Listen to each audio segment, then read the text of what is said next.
salieron los nuevos valores de mercado de la Liga Paraguaya según Transfer Market. En el número 10 tenemos a Tito Villalba, actualmente agente libre, que en la temporada 2024 estaba en el Club Libertad y actualmente está en rumores del Club Olimpia, con un valor de $1.800.000. En el número 9 tenemos al arquero brasileño de Cerro Porteño, Jan Fernández, con un valor también de $1.800.000. Y en el octavo y séptimo puesto lo comparten dos jugadores de Libertad. Matías Espinosa y Rodrigo Villalba comparten el puesto con $1.800.000 cada uno. En el sexto puesto vemos al único jugador de Olimpia en toda esta lista. Así como lo escuchan, el 10 de Olimpia, Derly González, con un valor de $2 millones.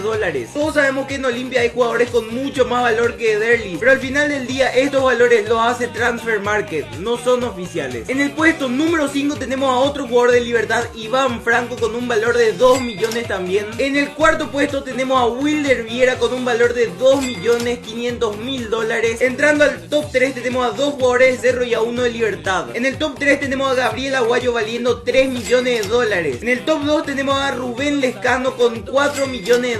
Para mí un jugadorazo del Club Libertad y que lo quiero ver brillar en el futuro. Y en el primer puesto, con el mismo valor que el segundo, tenemos a Diego León, el nuevo fichaje del Manchester United, jugador de Cerro Porteño con tan solo 17 años. Está valiendo $4 millones. ¿Y ustedes qué opinan sobre este top de